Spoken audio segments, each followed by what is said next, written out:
All right, welcome back to the channel. We are out here talking this boxing again. I hope that your self-quarantine is going well out wherever you are. Welcome back to the channel. We are going to talk about one of the better prospects in boxing who has been called out. I don't know if that's the right word, but talks about his plans to fight Errol Spence Jr.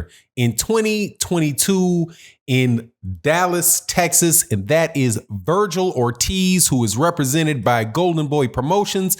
Let's talk about what Vergil Ortiz had to say about Errol Spence Jr. and his plans to fight him. And then I'll give you my thoughts, which are essentially, man, don't hold your breath because don't nobody know who you are. Let's talk about that in this video.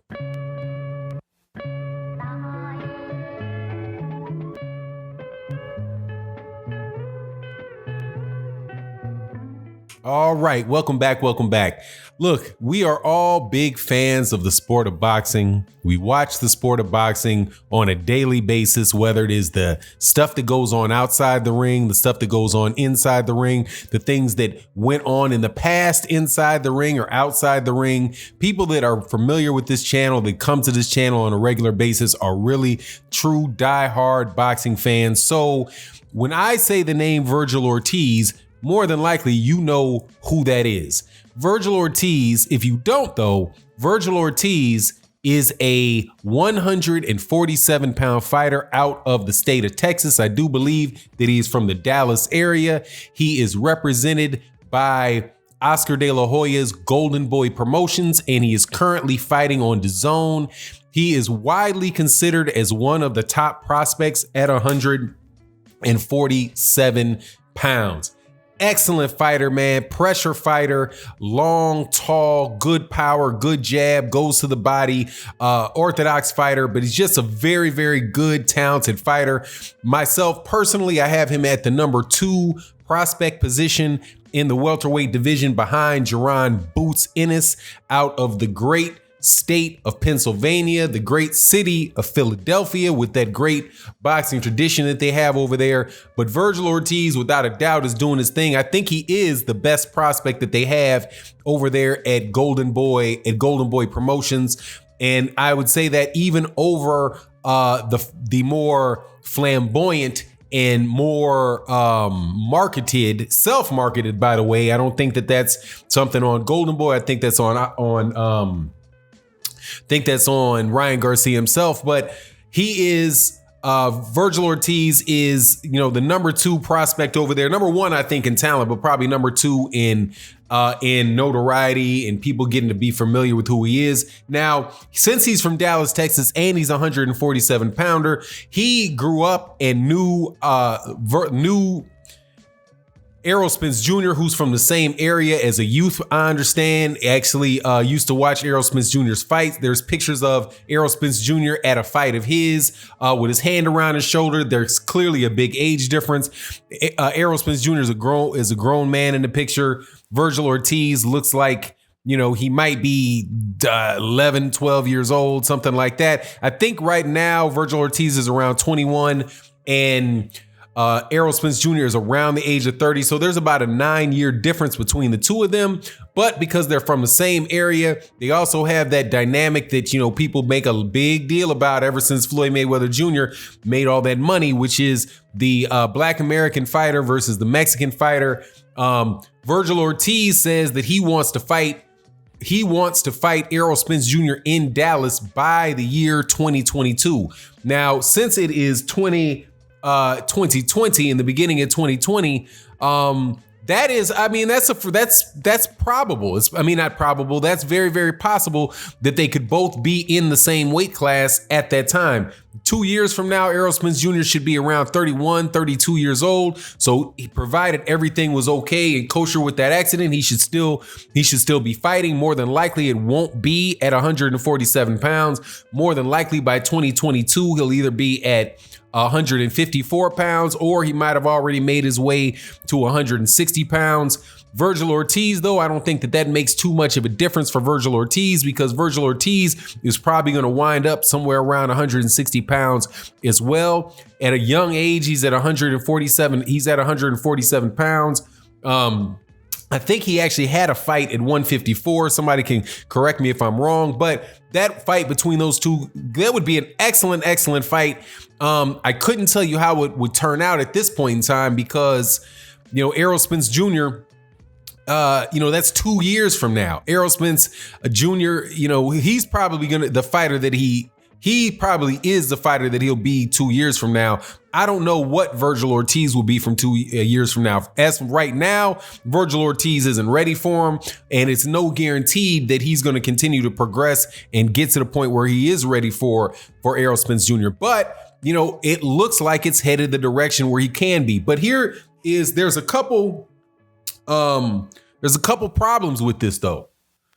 The first and foremost is this, though, that because Vergil Ortiz, I alluded to this earlier in the video, nobody not unless you're a very hardcore boxing fan, you don't know who Vergil Ortiz is. And Vergil Ortiz is fighting on a network and where nobody really gets to see him fight. And that is DAZN. DAZN is not, in my opinion, is not conducive for building young fighters into big attractions, because for the simple fact that there's just not that many people that have DAZN or watch DAZN. And after all we're going through now with this whole virus thing, I just canceled my DAZN subscription. And my understanding is the DAZN just has went up for everybody to $20 a month. So you have all of this stuff going on in the United States. You got boxing held up.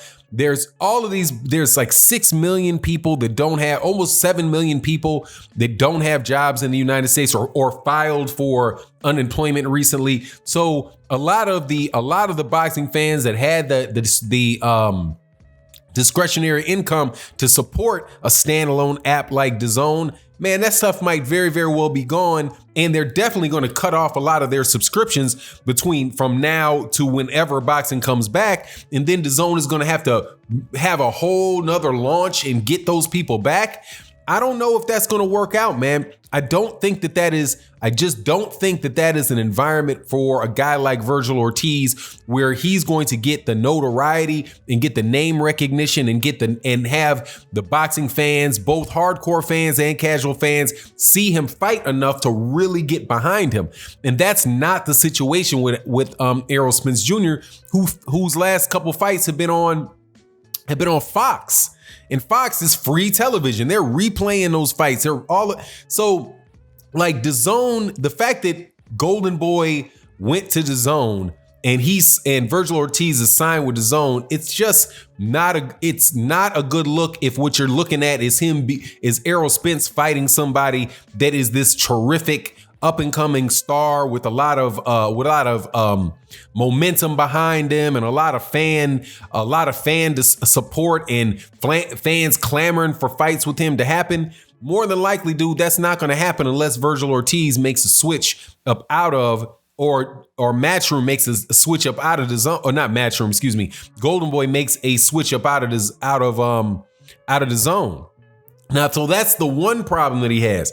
The other problem that he has is, like I said, at least in my opinion, he's the number 2 guy in that weight division, in that area. And the guy that's coming up with him is Jaron Boots Ennis. And now Jaron Boots Ennis is not in the same situation that Vergil Ortiz is in currently, that being over there on DAZN where nobody really gets to see you, right? And now that might work though. The DAZN situation could work if you were somebody like Devin Haney, somebody that is really out there pushing on a daily basis to get his name out there, is out there on social media, doing things to get people talking about him.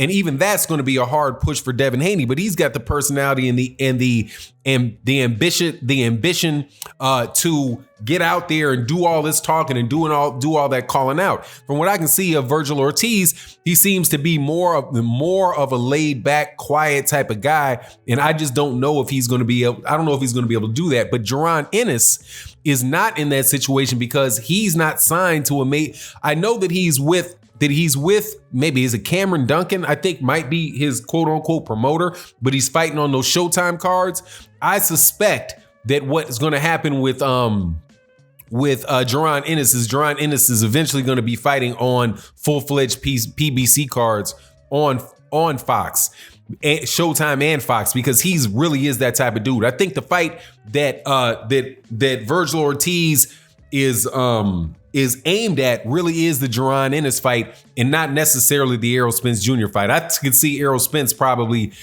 I don't know how long he wants to continue to fight, but if he gets a Terrence Crawford fight, he gets a Canelo Alvarez fight. He's already had the Mikey Garcia and the Sean Porter pay-per-views. You know, who knows if he's going to be around in 2022, but I don't know if Vergil Ortiz is going to be in the situation to get that fight. As far as what would happen in the fight, again, right now it's a dog walk for Errol Spence Jr. In 2 years, who knows, man? Errol might slip, Vergil Ortiz might come up, but the politics of the game is what may stand in the way of Vergil Ortiz. But anyway, that's my thought on the matter. You let me know what you think, and with that, I'm out. Peace.